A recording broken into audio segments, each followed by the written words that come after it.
Isang bagay na mahirap paniwalaan ang nangyari.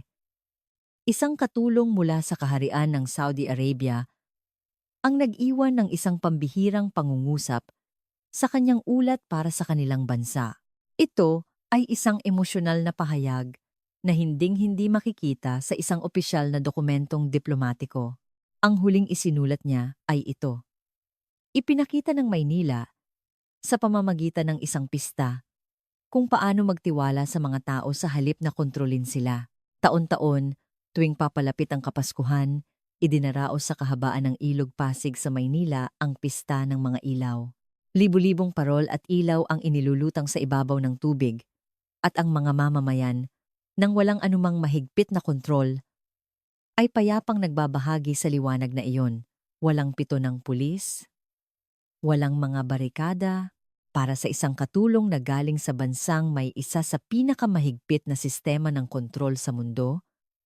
Ang tanawing iyon ay sapat na para mapatigil siya sa kanyang paglalakad, kaayusan na walang pamimilit, pagkakaisa na walang kontrol. Ito ang isa pang himala na ipinapakita ng Pilipinas sa mundo, ang kwento ng kahangahangang Pilipinas at ng pambihirang pista ng mga ilaw sa Ilog Pasig ay magsisimula na ngayon.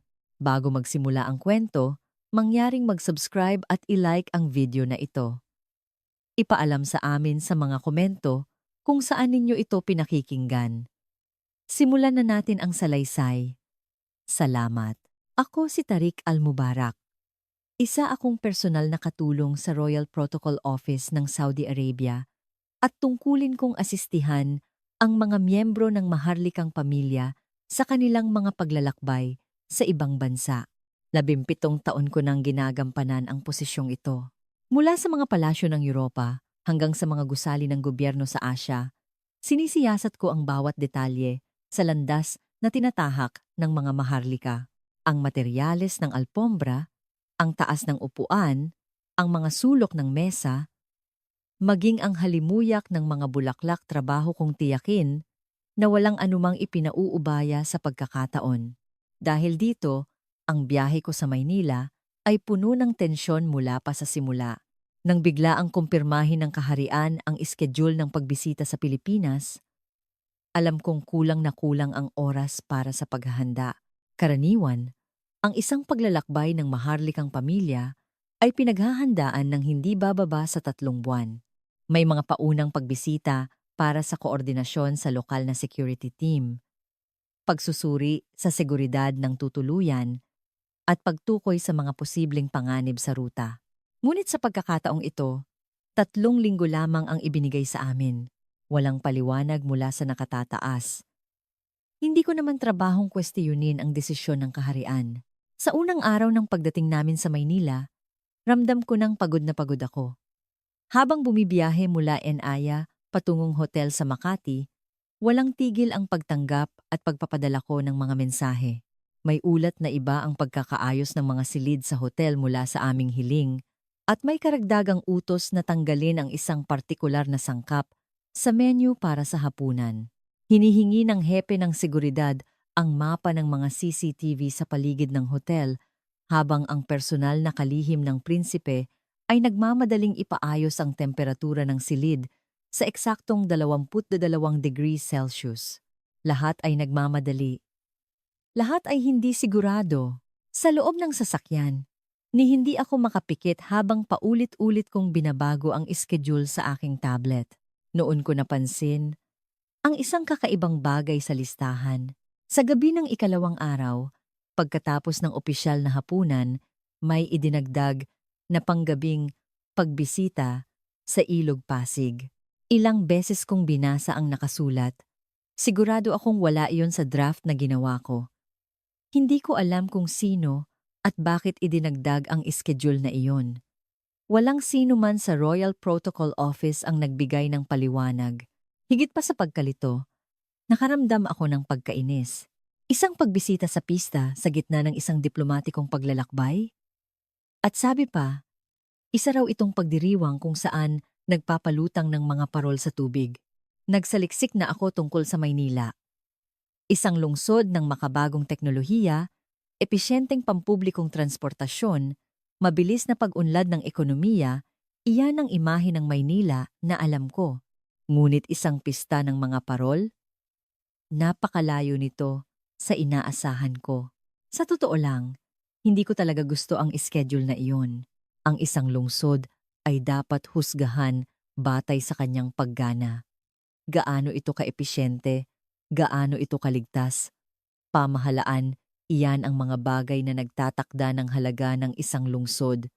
Sa aking paniniwala, ang mga sentimental na pagdiriwang ay para sa mga turista, hindi para sa isang diplomatikong delegasyon.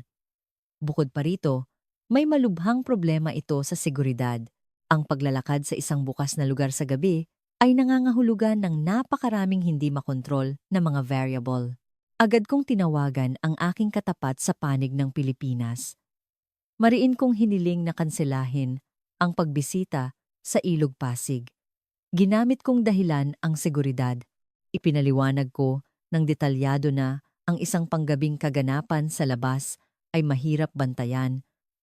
At ito ay isang lugar kung saan nagtitipon ang hindi matukoy na dami ng mga sibilyan. Kung may anumang mangyari sa schedule na ito, ang lahat ng responsibilidad ay mapupunta sa akin. Desperado kong hiniling ang pagkansela. Ngunit, ang sagot na natanggap ko ay hindi inaasahan. Ang schedule na ito ay personal na hiling ng kamahalan ang prinsipe, parang huminto ang aking paghinga. Kung ang kamahalan mismo ang humiling, wala na akong karapatang tumutol. Ngunit hindi ko pa rin maintindihan. Bakit isang pista ng mga parol? Napakaraming maaaring puntahan sa Maynila. Ang ganda ng Intramuros sa gabi. Ang tanawin mula sa isang rooftop bar sa BGC. Ang mga naglalakihang shopping mall. Bakit sa lahat ng iyon? Pinili niya ang isang pista. Sa isang maliit na ilog, naging magulo ang isip ko. Isang hindi maintindihang schedule, kulang na oras ng paghahanda, at mga hindi mahuhula ang panganib. Lahat ng ito ay nagbibigay diin sa akin. Nang gabing iyon, nagsaliksik ako tungkol sa Ilog Pasig mula sa aking hotel. Nalaman kong ito ay isang makasaysayang ilog sa puso ng kalungsuran na sumailalim sa rehabilitasyon. Isinasaad sa kasaysayan nito na ang dating maruming daluyan ng tubig ay muling binuhay. At tuwing papalapit ang Pasko, idinaraos doon ang pista ng mga ilaw. Libu-libong parol ang nagliliwanag sa ibabaw ng tubig. At ang mga tao ay naglalakad sa gitna ng mga ilaw na iyon. Maganda naman tingnan sa mga litrato. Ngunit ang mga tanong at pangamba sa aking isipan ay hindi pa rin nawala.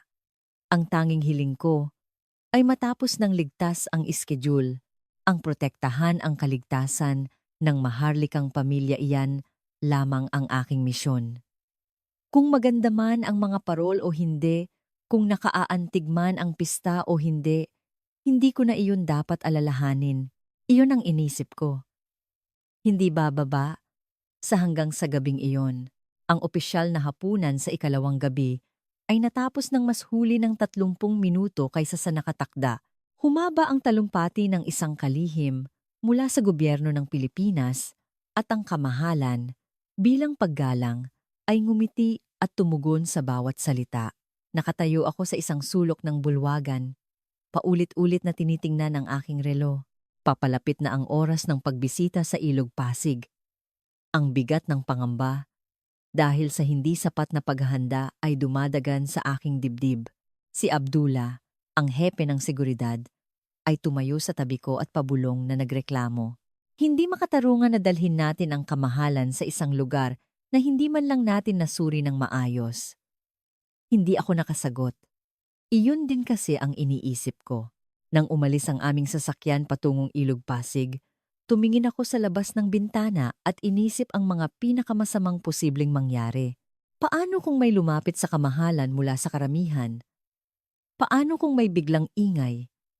Paano kung may mangyaring hindi inaasahan? Sinubukan kong mag-isip ng mga paraan para rumesponde sa bawat sitwasyon, ngunit kulang na kulang ang aking impormasyon. Ang tanging alam ko tungkol sa Ilog Pasig ay ang ilang litratong nakita ko sa internet. Nang huminto ang sasakyan at bumukas ang pinto, ako ang unang bumaba upang suriin ang paligid. Maraming tao. Higit pa sa aking inaasahan. Agad akong kinabahan. Tama bang dalhin ang kamahalan sa gitna ng ganito karaming tao? Tila ganoon din ang iniisip ng mga security personnel habang nagpapalitan sila ng tingin. Ngunit ang kamahalan ay pababa na mula sa sasakyan. Nagmamadali akong lumapit sa tabi niya. At doon, may napansin akong kakaiba. Kahit maraming tao, hindi magulo. Walang nagtutulakan. Walang sumisigaw. Marami na akong naranasang malalaking pagtitipon sa Saudi. Ang dami ng tao sa panahon ng Hajj sa Mecca, ang mga pagdiriwang sa Riyadh, ang mga mamamayang nagtitipon para sa mga kaganapan ng kaharian. Sa lahat ng pagkakataong iyon, ang kaayusan ay pinananatili sa pamamagitan ng mahigpit na kontrol. Ang mga pulis ang nag-aayos ng pila. Ang mga barikada ang nagtatakda ng hangganan. At ang mga loudspeaker ang nagbibigay ng utos. Ngunit dito, wala akong nakitang ganoon. Tiningnan ko ng mas maigi ang paligid. May ilang pulis. Oo. Ngunit hindi sila gumagamit ng pito o sumesenyas para kontrolin ang mga tao, nakatayo lang sila. Ang mga barikada ay minimal lamang. Ang mga tao mismo ang nagpapanatili ng tamang distansya sa isa't isa habang naglalakad. Kapag huminto ang nasa unahan, kusa ring humihinto ang nasa likuran. Kapag may gustong kumuha ng litrato, kusa namang umiiwas ang iba para magbigay daan. Hindi ako makapaniwala sa aking nakikita. Naglakad ang kamahalan at sumunod ako, kalahating hakbang, sa kanyang likuran. Ang mga parol ay lumulutang sa ibabaw ng tubig. Pula, dilaw, asul, iba't ibang kulay ng mga ilaw ang marahang kumikinang sa alon. Dahan-dahang naglalakad ang mga tao habang pinagmamasdan ang liwanag. May magkahawak kamay, may nag-iisa, may buhat-buhat ang kanilang anak, walang nagmamadali. Pakiramdam ko'y bumagal ang oras. Patuloy pa rin akong kinakabahan. Sa ganitong kaluwag na kapaligiran, paano kami tutugon kung may mangyari? Ang mga security personnel ay nakapalibot sa prinsipe sa isang tatsulok na pormasyon, ngunit sa gitna ng karamihan, ano nga ba ang silbi nito? Walang tigil akong nagmamasid sa paligid, naghahanap ng anumang kahinahinalang kilos. Ngunit gaano ko man tingnan, wala akong makitang anumang banta. Ang mga tao ay simpleng nagagalak sa pista. Noon, isang grupo ng mga kabataan ang naglakad, papalapit sa amin. Agad na nanigas ang aking katawan. Nakilala kaya nila ang prinsipe at lalapit sila? Baka hihingi sila ng litrato. O mas malala, baka magprotesta sila. Ang aking kamay ay hindi sinasadyang gumalaw patungo sa aking self-defense gear. Ngunit nilagpasan lang nila kami. Walang anumang interes na ipinakita, abala sa kanilang sariling usapan habang naglalakad patungo sa mga ilaw. Noon lamang ako nakahinga ng maluwag. Lumapit ang kamahalan sa gilid ng tubig. Agad akong sumunod. Nag-aalala na baka siya madulas. Ngunit may tiwala sa kanyang mga hakbang.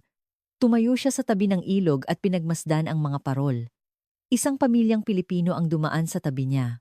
Itinuro ng isang maliit na bata ang mga ilaw habang may sinasabi. At ang kanyang mga magulang ay tumango at ngumiti. Tila hindi man lang nila napansin na may grupo ng mga dayuhan sa kanilang tabi. Pinagmasdan ko ang tanawing iyon. Tila may isang hindi nakikitang patakaran sa pagitan ng mga tao. Isang paraan ng natural na pakikisama nang hindi nilalabag ang espasyo ng isa't isa. Isang distansya na tila alam na nila kahit walang nagturo. Hindi ko alam kung paano ito ilalarawan. Masyadong malaya para tawaging kaayusan, ngunit masyadong payapa para tawaging kaguluhan. Lumapit sa akin si Abdullah, ang hepe ng seguridad. Pabulong niyang sinabi, "Kakaiba, paano raw nangyaring ganito karami ang tao ngunit ganito kaayos?" Tumango ako. Iyon din ang tanong sa aking isipan. Buong buhay namin, natutunan naming ang kaayusan ay nagmumula sa itaas. Ang may kapangyarihan ang nag-uutos, at ang mamamayan ang sumusunod. Iyon ang tanging paraan na alam namin. Ngunit dito, ang pormulang iyon ay hindi gumagana. Nang tuluyang lumubog ang araw at dumilim, mas naging malinaw ang liwanag ng mga parol. Ang refleksyon ng mga ilaw sa tubig ay kumikislap, nagbibigay liwanag sa mga mukha ng tao. Bigla kong naisip kung paano ko ito itatala sa aking ulat. Walang problema sa seguridad. Sapat na ba iyon? Ngunit hindi nito mailalarawan ang tanawing ito. Ang nakikita ko ay hindi lamang isang simpleng pista. Ito ay isang bagay na hindi ko maintindihan. Nang gabing iyon, unang pumasok sa isip ko ang pariralang kaayusan na walang kaayusan. Hindi ko pa sigurado kung tama ang mga salitang iyon. Ngunit isang bagay ang malinaw. Nasasaksihan ko ang isang bagay na iba sa mundong aking kinagisnan. Naglakad ako ng dahan-dahan sa kahabaan ng Ilog Pasig habang binabantayan ang kamahalan. Nandoon pa rin ang kaba, ngunit sa loob nito, may maliit na pag-usisa na nagsisimulang sumibol. Habang naglalakad kami sa tabi ng Ilog Pasig, lalo akong nalito.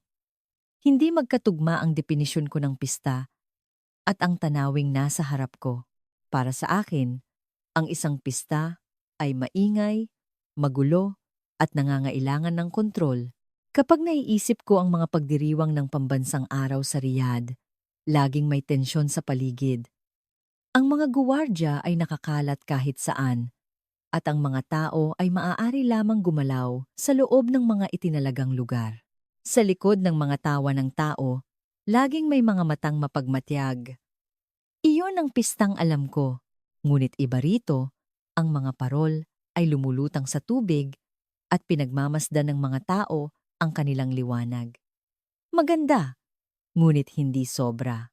Walang nakasisilaw na neon lights, walang malakas na musikang dumadagundong sa tainga. Ang liwanag ay banayad. Ang mga tunog ay mahina. Maging ang mga hakbang ng tao ay maingat. Para bang ang buong lugar ay sumusunod sa isang kasunduan. Isang kasunduan na walang nagtakda, ngunit lahat ay nakakaalam. Huminto ako at tumingin sa paligid. Isang matandang lalaki ang nakatayo sa tabi ng tubig. Nakatingin sa mga parol. Walang ekspresyon ang kanyang mukha, ngunit ang kanyang mga mata ay payapang nagniningning. Dumaan sa tabi niya ang isang batang magkasintahan. Tahimik silang umikot para hindi maistorbo ang matanda. Walang sinumang nag-utos sa kanila na gawin iyon. Hindi ko maialis ang aking tingin sa maliit na eksenang iyon.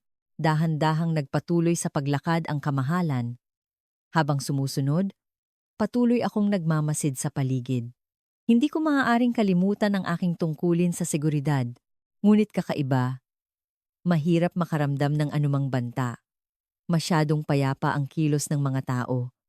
Ang mga batang tumatakbo habang hawak ang kamay ng kanilang magulang ay walang nababangga. Ang mga taong humihinto para kumuha ng litrato ay natural na nilalampasan ng iba. Walang banggaan, walang pagtataas ng boses. Tinanong ko ang aking sarili, paano ito posible? Sa Saudi, para pamahalaan ang ganito karaming tao, kakailanganin ng hindi bababa sa 50 security personnel. Kailangang may walang tigil na anunsyo sa loudspeaker, pag-aayos ng pila, at sapilitang pagtatakda ng mga ruta. Ganoon ang natutunan namin para maiwasan ang aksidente. Walang kaayusan kung walang kontrol. Iyon ang aming batas. Ngunit dito, ang batas na iyon ay gumuho. Nakaramdam ako ng pagkalito. Para bang ang prinsipyong pinaniniwalaan ko sa buong buhay ko ay pinasisinungalingan sa harap ko mismo. Kung tama ang paraan dito, ano na lang ang lahat ng ginawa namin? Ang libu-libong security personnel, ang milyon-milyong budget para sa seguridad, ang napakaraming regulasyon at kontrol, kailangan ba talaga ang mga iyon? O ginawa lang namin iyon dahil hindi namin pinagkakatiwalaan ang mga mamamayan? Noon, may maliit na kaguluhan. Isang bata ang masyadong lumapit sa gilid ng tubig. Agad akong kinabahan. Malaking problema kung mahulog ang bata sa tubig. Isang security personnel ang akmang kikilos, ngunit pinigilan ko siya gamit ang isang senyas. Gusto kong makita kung ano ang mangyayari. Lumapit ang ina ng bata. Hindi siya sumigaw. Hindi rin siya tumakbo. Dahan-dahan lang siyang lumapit at hinawakan ang kamay ng kanyang anak. Tumingala ang bata sa kanyang ina at ngumiti ang ina nang may kahinahunan habang inaakay ang bata sa mas ligtas na lugar. Ilang tao sa paligid ang nakatingin, ngunit walang nakialam o nagsaway. Tiningnan lang nila kung ligtas ang bata at pagkatapos ay nagpatuloy na sa kanilang paglalakad. Napatigil ako sa eksenang iyon. May kung anong gumalaw sa loob ng aking dibdib. Hindi ko alam kung ano iyon, ngunit malinaw na may nagbabago sa akin. Buong buhay ko, sinanay akong magduda sa mga tao. Natutunan kong ang karamihan ay mapanganib, ang mga individual ay hindi mahuhulaan, at ang kontrol lamang ang titiyak ng kaligtasan. Ngunit dito, lahat ng iyon ay tila mali. Huminto sa paglalakad ang kamahalan. Nakatingin siya sa mga parol sa ibabaw ng tubig. Sinubukan kong basahin ang kanyang ekspresyon, ngunit hindi ko makita ng malinaw dahil sa liwanag. Ang alam ko lang, mas matagal siyang nakatayo sa isang lugar kaysa sa dati. Maingat akong umatras ng isang hakbang upang bigyan siya ng espasyo para namnamin ang sandali. Noon ko napagtanto na ang salitang pista at katahimikan ay maaaring maging magkasama. Ang mga pistang alam ko ay kasing kahulugan ng kaguluhan at ingay. Ngunit ang pista rito ay ibang pangalan para sa kapayapaan at katahimikan.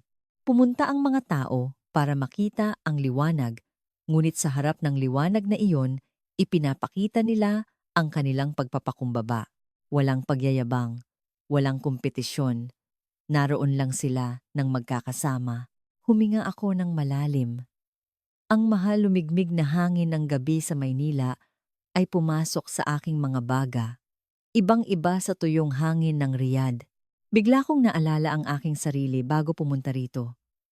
Balisa, inis, at gustong matapos na agad ang schedule.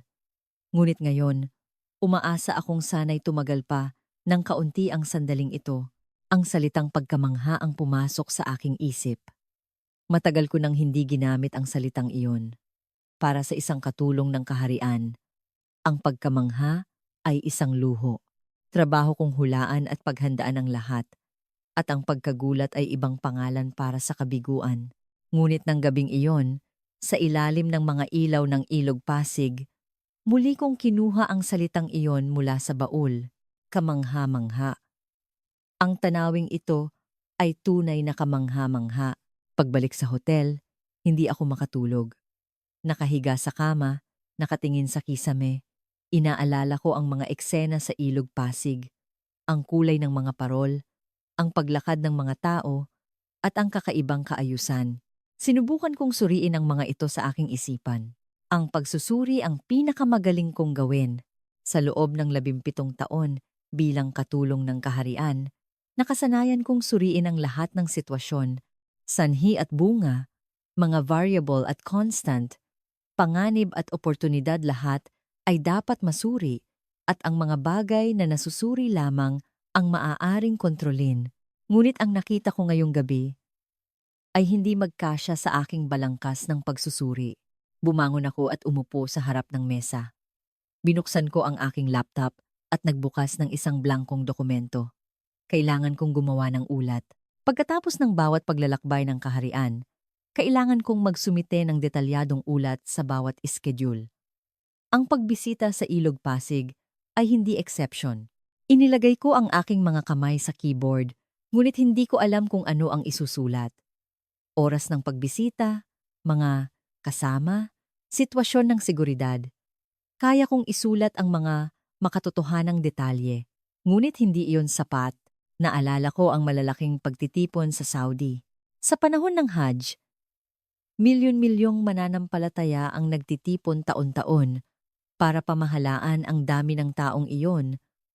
Gumugugol ang gobyerno ng napakalaking yaman, libu-libong pulis at sundalo, libu-libong CCTV, mga makabagong sistema ng pagsubaybay. Sa kabila nito, madalas pa ring may nangyayaring aksidente. May mga pagkakataong libo-libo ang namatay dahil sa stampede. At sa tuwing nangyayari iyon, ang konklusyon namin ay kailangan ng mas mahigpit na kontrol, mas maraming tauhan, mas masinsinang pagsubaybay, mas mahigpit na regulasyon. Iyon ang aming solusyon. Ngunit iba ang Maynila. Alam kong mas kaunti ang tao sa pista sa Ilog Pasig kumpara sa Hajj. Maaaring hindi patas ang paghahambing. Ngunit hindi ang bilang ang aking tinitingnan. Ang paraan. Sa Saudi, ang kaayusan ay dumadaloy mula sa itaas pababa. Ang gobyerno ang nagtatakda ng mga patakaran, ang pulisya ang nagpapatupad, at ang mga mamamayan ang sumusunod. Naniniwala kaming iyon ang natural na daloy. Walang kaayusan kung walang awtoridad. Iyon ang aming pananaw sa mundo. Ngunit sa Ilog Pasig, ang kaayusan ay nabubuo mula sa ibaba pataas. Ang mga mamamayan mismo ang nagpapanatili ng distansya. Kahit walang naguutos, inaayos nila ang layo sa taong nasa unahan at umiikot sila para hindi makaabala sa mga kumukuha ng litrato. Kung may batang mukhang mapapahamak, natural na napapatingin ang mga tao sa paligid. Kung may matandang mabagal maglakad, bumabagal din ang mga sumusunod. Lahat ng ito ay nangyayari nang walang utos. Hindi ko alam kung paano ito ipapaliwanag. Sinasanay ba ng lungsod ang mga mamamayan nito? Dahil ba sa edukasyon, sa tamang pag-uugali sa mga pampublikong lugar mula pagkabata? Maaaring ganoon nga. Ngunit hindi iyon sapat na paliwanag. Ang edukasyon ay maaaring magturo ng mga patakaran. Ngunit mahirap ituro ang kakayahang umangkop sa bawat sitwasyon. Ang nakita ko sa Ilog Pasig ay hindi pagsunod sa patakaran, kundi pagsasabuhay ng pagmamalasakit sa kapwa.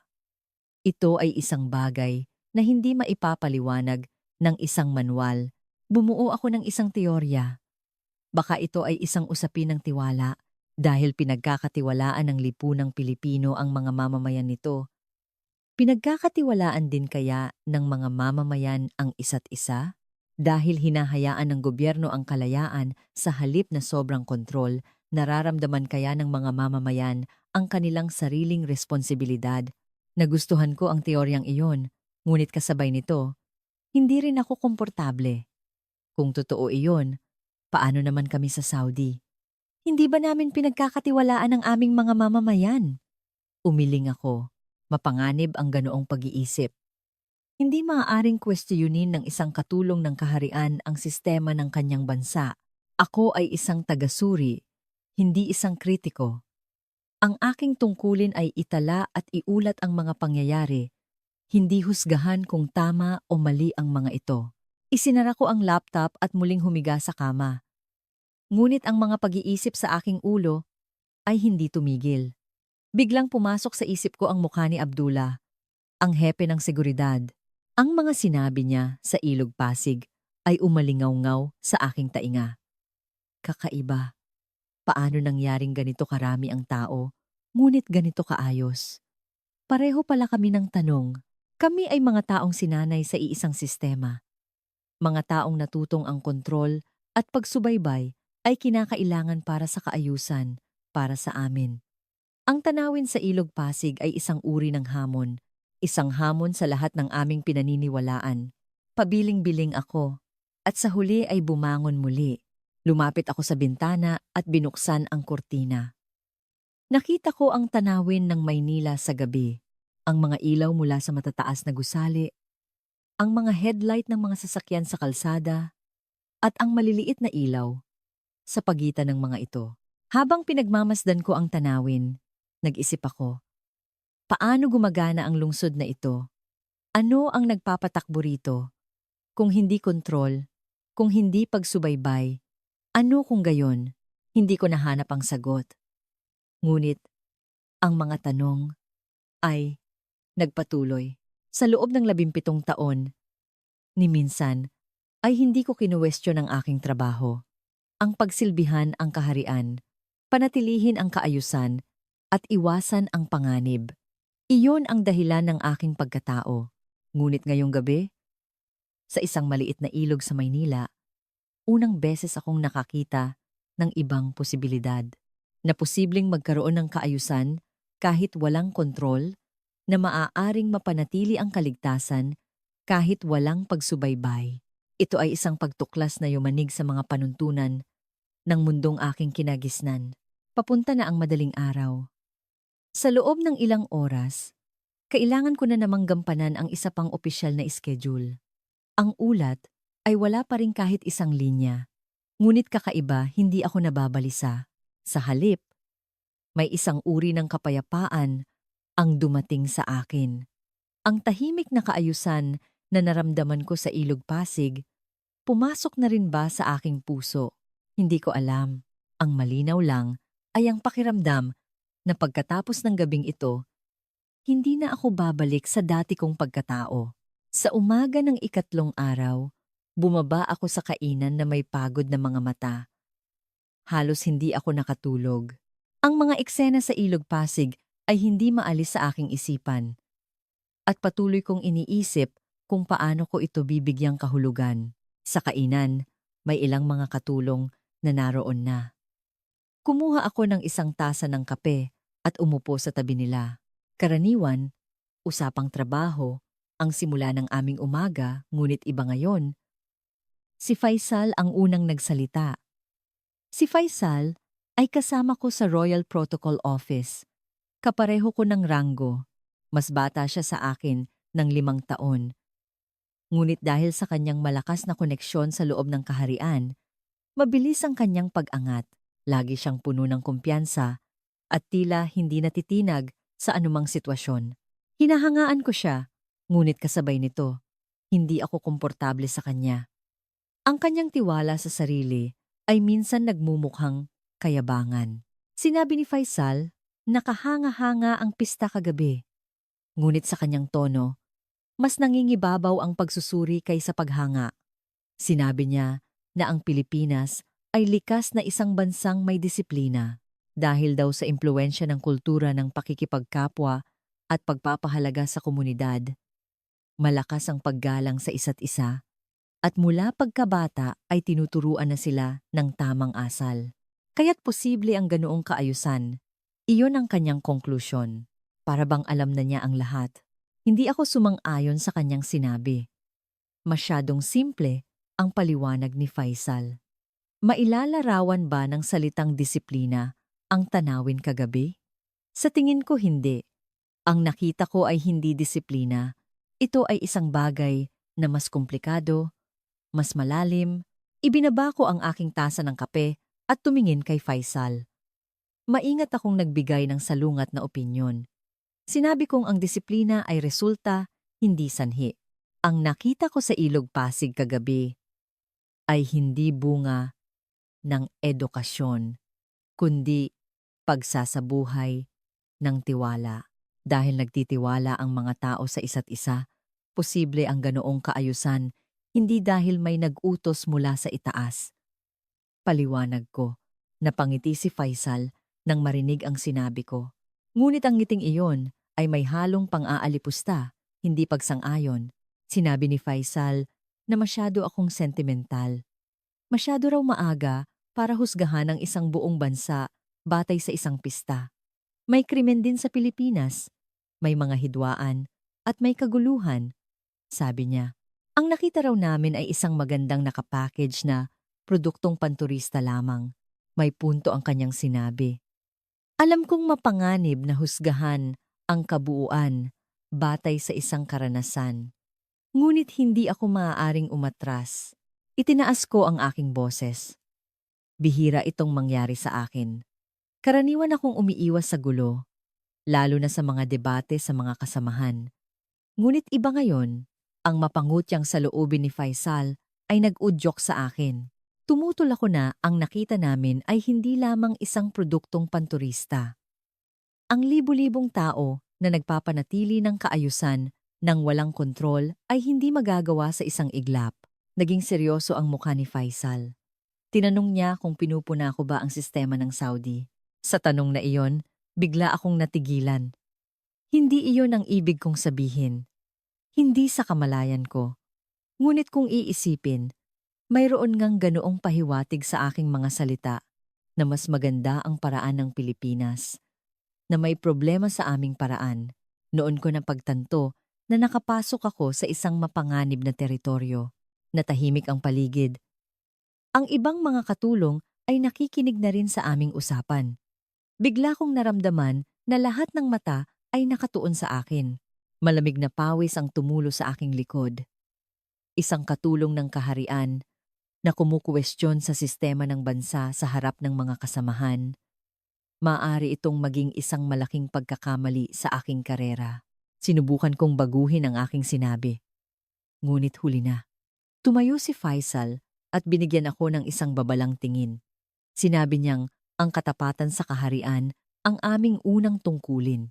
Hindi raw dapat kalimutan ang aming responsibilidad dahil lamang sa personal na damdamin.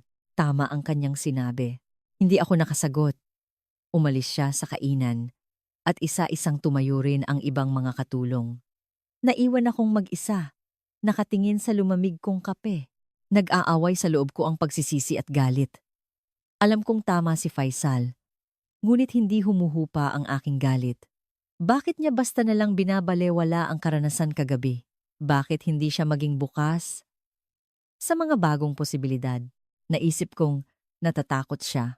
Natatakot siyang mayanig ang mundong kanyang pinaniniwalaan, kaya't ganoon ang kanyang depensibong reaksyon. Ngunit, baka ako ang natatakot. Dahil ang mundong pinaniniwalaan ko ay nayayanig din, ang tanawin sa Ilog Pasig ay gumuho sa aking mga paniniwala. Ang paniniwalang ang kontrol ay kinakailangan para sa kaayusan. Ang paniniwalang hindi mabubuhay ang lipunan kung walang awtoridad. Lahat ng iyon ay naging kaduda-duda. Natatakot ako sa pagdududang iyon. Baka kaya iyon ang dahilan kung bakit ako tumutol kay Faisal. Baka ipinapasa ko lang sa kanya ang takot sa loob ko. Tumayo ako at bumalik sa aking silid. Kailangan kong suriin ang schedule para sa araw na ito. Ang pulong ng kamahalan sa umaga, pagbisita sa isang kumpanya sa hapon, isang reception. Sa gabi lahat ay nakaplano kada minuto. Habang tinitingnan ko ang schedule, nag-isip ako, ito ang aking mundo. Kontroladong oras, kontroladong espasyo, kontroladong mga pagpupulong. Isang mundong lahat ay mahuhulaan at mapapamahalaan. Ngunit kagabi, nakakita ako ng ibang mundo. Isang mundong maaaring maging maganda kahit walang kontrol. Ang pagtatalo namin ni Faisal ay nagpaalala sa akin ng isang mahalagang bagay. Ang naramdaman ko sa Ilog Pasig ay hindi lamang simpleng damdamin.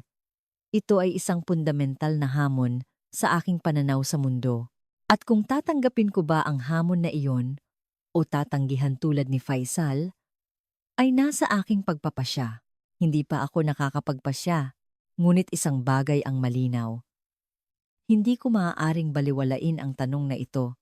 Sa gabi ng ika-4 na araw, bigla ang hiniling ng kamahalan na bumisita muli sa Ilog Pasig. Nang marinig ko ang balita, para bang tumigil ang tibok ng aking puso. Ito ay isang hindi opisyal na pagbisita at wala kaming anumang paghahanda sa seguridad. Tinakbo ako ni Abdullah, ang hepe ng seguridad, at galit na nagtanong kung ano ang nangyayari. Ang tanging na isagot ko ay wala akong alam. Ang kamahalan ay nakasakay na sa sasakyan at wala kaming nagawa kundi magmadaling sumunod. Sa loob ng sasakyan, pinagpapawisan ako ng malamig. Ang isang pagbisitang walang paunang pagsusuri ay isang malubhang paglabag sa mga patakaran ng seguridad ng kaharian. Kung may anumang mangyari, ang lahat ng responsibilidad ay mapupunta sa akin. Kinuha ko ang aking telepono at sinubukang tawagan ang aming katapat sa Pilipinas. Ngunit hindi ko sila makontak. Gabi na, at malamang ay nakauwi na sila. Desperado akong tumawag ng paulit-ulit, ngunit puro ringing tone lang ang naririnig ko. Pagdating sa Ilog Pasig, mas siksika ng sitwasyon kaysa noong unang gabi, gabi ng Sabado, kaya tila doble ang dami ng tao. Pagbaba ko ng sasakyan, sinuri ko ang paligid. 4 lamang ang aming security personnel at wala kaming suporta mula sa lokal na pulisya. Ito ay isang kalamidad. Nakiusap ako sa kamahalan na maghintay na lang sa loob ng sasakyan, ngunit binuksan na niya ang pinto at bumaba. At noon, isang hindi kapanipaniwalang bagay ang nangyari. Tinabig ng kamahalan ang security team at naglakad papasok sa karamihan. Nagdilim ang aking paningin. Ang kamahalan ay nakasuot ng ordinaryong damit at kung titingnan mula sa malayo, mukha siyang ordinaryong turista. Ngunit hindi iyon ang problema. Ang isang pangunahing miyembro ng kaharian na naglalakad sa gitna ng karamihan sa ibang bansa nang walang security ay isang bagay na hindi mailarawan sa isip. Tinakbo ko siya. Nakipagsiksikan ako sa mga tao para sundan siya. Ang mga security personnel ay litong-lito ring naghiwa-hiwalay para hanapin siya. Hinihingal ako. Paano kung may makakilala sa kanya ngayon? Paano kung may taong may masamang balak ang lumapit? Lahat ng pinakamasamang senaryo ay pumasok sa aking isipan. Halos maiyak ako habang hinahanap ang likod ng kamahalan. Nang sa wakas ay natagpuan ko siya. Muli akong nagulat. Ang kamahalan ay nakaupo sa tabi ng tubig at sa harap niya ay isang umiiyak na bata. Sinubukan kong intindihin ang sitwasyon. Ang bata ay basang-basa at ang damit ng kamahalan ay basa rin. Nagtitipon na ang mga tao sa paligid at may ilan na naglabas ng kanilang mga telepono. Sinakop ako ng takot. Kung makunan ng video ang eksenang ito at kumalat, ano ang mangyayari? Nagmamadali akong lumapit sa kamahalan. Tumingala siya at tumingin sa akin at parang walang nangyari. Ngumiti siya, tinanong ko kung ano ang nangyari. Sinabi ng kamahalan na nahulog ang bata sa tubig. Dumungaw daw ito sa rehas at tuluyang nahulog sa ilog. Mababaw lang ang tubig kaya hindi naman delikado, ngunit umiiyak ang bata dahil sa takot. Hindi nag-atubili ang kamahalan na tumalon sa tubig para kunin ang bata. Nawalan ako ng sasabihin. Ang kamahalan mismo ang pumasok sa tubig para iligtas ang isang bata. Sa Saudi, hindi ito maiisip. Ang mga maharlika ay dapat protektahan, hindi sila ang sumusuong sa panganib. Nalito ako. Hindi ko alam kung paano ito iuulat, kung paano aayusin ang sitwasyon. Noon, dumating ang ina ng bata. Umiiyak siyang niyakap ang kanyang anak at tumingin siya sa kamahalan at paulit-ulit na nagpasalamat. Ngumiti ng may kahinahunan ang kamahalan at sinabing ayos lang. Ang mga taong nakatingin sa eksena ay nagsimulang pumalakpak. Lalo akong nalito. Hindi ko alam kung angkop bang palakpakan ang isang maharlika. Ngunit ang mas nakakagulat ay ang sumunod. Walang sino mang nagtanong kung sino ang kamahalan. Ang mga taong may hawak na telepono ay hindi kumuha ng litrato, ibinabalang nila ito. Itinuring lang nila ang kamahalan bilang isang mabait na dayuhan, hindi nila inusisa ang kanyang pagkatao o humingi ng litrato. Hindi ako makapaniwala. Kung sa Saudi ito nangyari, siguradong dudumugin na siya ng mga tao at magkakagulo. Nagsalita sa akin ang kamahalan. Kahit na mausisa sila, alam nilang pigilan ang sarili. Kahit na nagpapasalamat sila, hindi nila ito ipinapakita ng sobra. Iyon daw ang lakas ng lungsod na ito. Habang nakikinig sa sinabi ng kamahalan, naintindihan ko kung bakit gusto niyang bumalik sa Ilog Pasig, kung bakit niya tinabig ang seguridad at pumasok sa karamihan. Gusto niyang maranasan ito mismo. Hindi bilang isang tagamasid sa likod ng pader ng seguridad, kundi maramdaman ito bilang bahagi ng karamihan. At napatunayan niya ito. Matapos iligtas ang bata, hindi siya itinuring na bayani. Hindi nabunyag ang kanyang pagkatao at nanatiling payapa ang karamihan. Ito ang gustong makita ng kamahalan.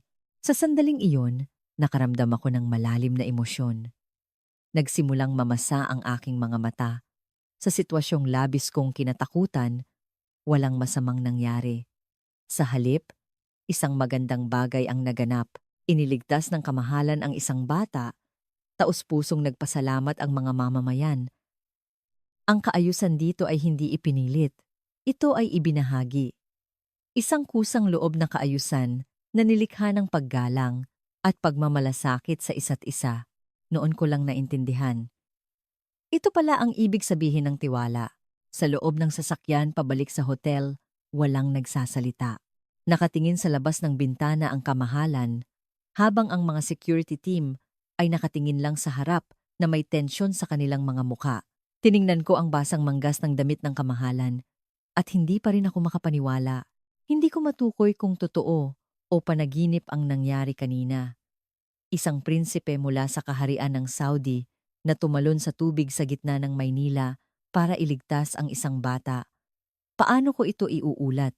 Pagdating sa hotel, biglang nagbago ang sitwasyon. Tinawag ako ni Abdullah, ang hepe ng seguridad, sa dulo ng pasilyo. Ang kanyang mukha ay galit na galit. Sa mahinang boses, sinisi niya ako. Ang nangyari raw ngayong gabi ay isang malubhang kabiguan sa seguridad. Nang mawala raw ang kamahalan sa gitna ng karamihan, wala kaming nagawa. Hindi ako makatutol. Tama siya. Nakayuko lang akong nakinig sa kanyang mga paninisi. Ngunit ang sumunod na sinabi ni Abdullah ang nagpatigil sa akin. Sinabi niyang kailangan itong iulat sa Riyadh. Kailangan daw magsumite ng opisyal na ulat sa Royal Security Office. Kung mangyari iyon, katapusan ko na. Isang katulong na hindi nagampanan ang responsibilidad sa kaligtasan ng isang maharlika. Iyon ang magiging katapusan ng aking karera. Nakiusap ako kay Abdullah. Sinabi kong desisyon iyon ng kamahalan mismo at sa huli naman, walang masamang nangyari. Ngunit matigas si Abdullah, nawalan ako ng pag-asa. Ganito na lang ba magtatapos ang 17 taon ng aking serbisyo? Ibinigay ko ang lahat para sa kaharian. Isinakripisyo ko ang oras para sa pamilya, ang personal na buhay, at nabuhay lamang para sa kaharian. At ngayon, sa isang iglap, maaaring gumuho ang lahat. Nakatayo ako sa pasilyo, hindi makagalaw. Noon, isang hindi inaasahang tawag ang dumating. Pinapatawag daw ako ng personal na kalihim ng prinsipe sa suite ng kamahalan. Kinakabahan akong naglakad patungo sa silid niya. Sisisihin din kaya ako ng kamahalan? Nag-alinlangan ako saglit sa harap ng pinto. Ngunit huminga ako ng malalim at kumatok. Nakatayo ang kamahalan malapit sa bintana, nakatingin sa tanawin ng Maynila sa gabi. Maingat akong bumati. Lumingon ang kamahalan at tumingin sa akin, at sa hindi inaasahan, ngumiti siya. Nagulat ako. Pinaupo ako ng kamahalan at nagsimula siyang magkuwento tungkol sa nangyari kanina. Sinabi ng kamahalan na maganda ang mga parol sa Ilog Pasig, ngunit ang mas maganda raw ay ang mga tao. Ikinuwento niya ang reaksyon ng mga tao sa paligid nang mahulog ang bata. Walang nagpanik, walang nag-overreact. Nang buhatin niya ang bata, nanatili ang mga tao sa tamang distansya at nag-alok lamang ng tulong na kailangan. At nang maayos na ang sitwasyon, kusa silang umalis. Sinabi ng kamahalan na iyon ang isang tunay na may gulang na lipunang sibil. Habang nakikinig sa kanyang mga salita, uminit ang aking dibdib. Pareho pala kami ng naramdaman. Ang kaayusan na nananatili kahit walang kontrol, ang pagmamalasakit na ipinapakita kahit walang pamimilit. Hindi lang pala iyon sarili kong damdamin. Nakita rin ito ng kamahalan. At naantig din siya. Ngunit ang sumunod na sinabi ng kamahalan ang mas lalong nagpagulat sa akin. Sinabi niyang huwag iulat ang nangyari ngayong gabi. Hindi raw kailangang ipaalam sa Riyadh. Ito raw ay isang pangyayari na mananatili lamang sa pagitan niya, sa akin, at sa mga mamamayan ng Ilog Pasig. Nagulat akong tumingin sa kanya. Batas na dapat itala ang lahat ng kilos ng kaharian, ngunit matigas ang kamahalan. Sinabi niya, may mga karanasang hindi mailalagay sa ulat. May mga bagay na hindi mailalarawan ng mga numero at pangungusap. Ang nakita raw niya Sa Ilog Pasig ngayong gabi ay isa sa mga ganoong bagay. Tumango ako sa sinabi ng kamahalan. Iyon din kasi ang iniisip ko. Ang kulay ng mga parol, ang ekspresyon ng mga tao, at ang payapang kapaligiran na bumabalot sa lahat. Hindi iyon maililipat sa anumang ulat. Nagpasalamat ako sa kamahalan at lumabas ng silid.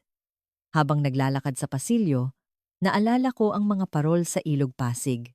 Ang mga ilaw na kumikislap sa tubig, ang mga mukha ng taong sininagan nito. May nakangiti, may tahimik, na nakatingin. Parehong lugar ito ng Ilog Pasig na nakita ko noong unang gabi, ngunit iba na ang kahulugan. Hindi ang liwanag ang nagbabago sa lugar, kundi ang mga tao. Muli kong naisip ang kusang loob na distansya na una kong naramdaman. Hindi lang pala iyon simpleng paggalang. Ito ay isang pisikal na distansya na nilikha ng pagrespeto sa isa't isa. Ang pagpipigil sa kagustuhang lumapit at ang pagkilala sa espasyo ng kapwa, iyon ang pumuno sa Ilog Pasig. Noong una, kakaiba ang tingin ko rito. Ngunit ngayon, maganda na ito sa aking paningin. Pagbalik ko sa aking silid, binuksan ko ang bintana. Pumasok ang hangin ng gabi sa Maynila. Malamig ngunit sariwa. Huminga ako ng malalim at binalikan ang araw na ito.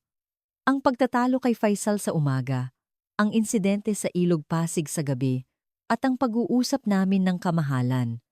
Lahat ay parang panaginip. Ngunit isang bagay ang malinaw. Hindi na ako ang dating ako. Mawawala ang mga parol sa Ilog Pasig, ngunit ang alaala nito ay mananatili ng matagal. Sa gabi, bago ang aming pag-alis, nakaupo ako sa harap ng aking ulat. Isang blankong screen ang nakatingin sa akin. Kahit sinabi ng kamahalan na huwag iulat, gusto kong may maiwan. Kahit hindi opisyal na ulat, kahit personal na tala lamang, gusto kong ayusin ang karanasang ito. Ngunit ang mga daliri ko sa keyboard ay hindi gumagalaw. Hindi ko alam kung anong salita ang sisimulan, kung anong pangungusap ang kayang maglaman ng mga nagdaang araw. Tumingin ako sa labas ng bintana. Ang huling gabi ko sa Maynila. Bukas. Lilipad ako mula Enaiya ng halos 11 oras pabalik sa Riyadh. Naghihintay doon ang pamilyar na araw-araw na buhay. Ang pamamahala sa schedule ng kaharian, pagsusuri sa seguridad, at pagkontrol sa lahat. Ngunit alam ko, kahit bumalik ako sa buhay na iyon, hindi na ako magiging tulad ng dati. Biglang pumasok sa isip ko ang mukha ni Faisal. Naalala ko ang pagtatalo namin sa kainan. Sinabi niyang sentimental ako. Masyado raw maaga para husgahan ang isang buong bansa batay sa isang pista. Baka tama siya. Kakarampot lang ng Maynila ang nakita ko. At napakaliit na bahagi lang ng Pilipinas ang naranasan ko. Ngunit ang maliit na bahaging iyon ay nag-iwan sa akin ng malaking epekto. Muli akong umupo sa harap ng keyboard. At dahan-dahan, nagsimula akong mag-type. Hindi ko sinunod ang format ng isang opisyal na ulat. Isinulat ko lang kung ano ang nakita at naramdaman ko. Kung ano talaga ito, ang mga parol sa Ilog Pasig, ang mga ilaw na sumasalamin sa tubig, at ang mga taong naglalakad sa pagitan ng mga liwanag. Ang tanawing walang nagtutulakan, walang lumalampas sa linya, itinala ko ito ng may pag-iingat. Bawat letra, at isinulat ko rin ang kwento ng kamahalan na nagligtas sa batang nahulog sa tubig. Ang sandaling hindi siya nag-atubiling tumalon sa tubig, ang sandaling binuhat niya ang bata, at ang sandaling umiiyak na nagpasalamat ang ina.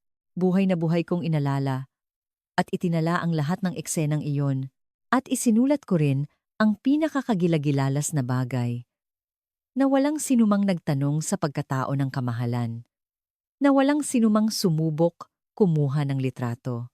Ang pinigil na pagpapahayag ng pasasalamat na ipinakita ng mga tao, madaling araw na nang isulat ko ang huling pangungusap. Nanginginig ang aking mga daliri. Sa sandaling isulat ko ang pangungusap na ito, may isang bagay akong inaamin na mayroong ibang mundong umiiral, iba sa pinaniniwalaan ko sa buong buhay ko. Nag-alinlangan ako saglit. Ngunit sa huli, Tinapos ko ang pag-type. Nang lumitaw ang pangungusap na iyon sa screen, huminga ako ng malalim. Ipinakita ng Maynila, sa pamamagitan ng isang pista, kung paano magtiwala sa mga tao sa halip na kontrolin sila. Ilang beses kong binasa ang pangungusap. Simpleng pangungusap, ngunit nilalaman nito ang lahat ng naramdaman ko sa biyaheng ito. Tiwala, paggalang, pagmamalasakit, at kusang loob na kaayusan. Iyon ang itinuro sa akin ng lungsod ng Maynila. I-save ko ang file at isinara ang laptop. Ang talang ito ay hindi isusumite bilang opisyal na ulat. Hindi rin ito itatago sa mga archive ng kaharian. Ngunit itatago ko ito bilang personal kong tala. Bilang isang dokumento na magpapaalala sa isang mahalagang pagbabago sa aking buhay. Para kung sakaling makalimutan ko ito balang araw, maaari ko itong basahing muli. Kinabukasan, papunta na ako sa airport. Sa labas ng bintana ng sasakyan, dumadaan ang mga kalsada ng Maynila, mga taong papasok sa trabaho, mga estudyanteng papunta sa paaralan, mga may-ari ng tindahan na nagbubukas ng kanilang mga pinto. Hindi nila ako kilala. At hindi nila alam kung ano ang naramdaman ko sa lungsod na ito. Ngunit nagpapasalamat ako sa kanila, sa mga hindi kilalang mamamayan na nakasalamuha ko sa Ilog Pasig, sa pamilya ng batang iniligtas ng kamahalan, at sa lahat ng taong nagbigay ng pinigil na palakpak habang pinapanood ang eksenang iyon. Bago sumakay sa eroplano sa NAIA, lumingon ako saglit. Naroon sa malayo ang bansang Pilipinas. Ilang araw lang ang nakalipas, itinuring ko lang ang lugar na ito bilang isang destinasyon para sa trabaho. Isang lugar na kailangang tapusin ng maayos at lisanin. Ngunit ngayon, nalulungkot akong umalis. Napakahalaga ng mga ipinakita sa akin ng bansang ito. Umalis na ang eroplano. Mula sa bintana, paliit ng paliit ang Pilipinas. Habang pinagmamasdan ko ang tanawin, nag-isip ako, ang mga parol sa Ilog Pasig ay malamang patay na, tapos na ang pista, at bumalik na ang mga tao sa kanilang pang-araw-araw na buhay. Ngunit ang paraan ay mananatili.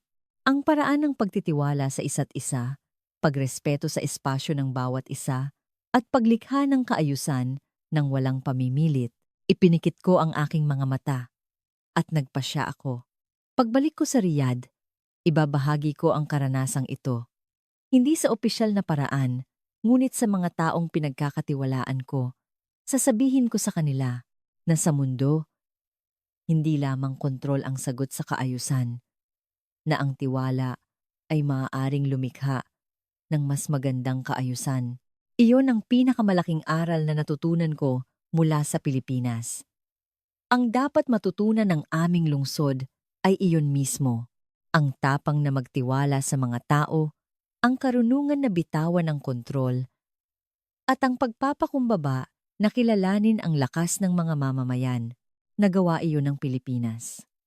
Sa isang maliit na pista ng mga parol sa ibabaw ng ilog, sa kusang loob na kaayusan na ipinakita ng libu-libong mamamayan, malinaw kong nakita iyon. Mawawala ang liwanag, ngunit ang paraan ay mananatili magpakailanman. Isang dakilang Pilipinas. Isang tunay na dakilang bansa. Kamusta ang kuwento natin ngayon?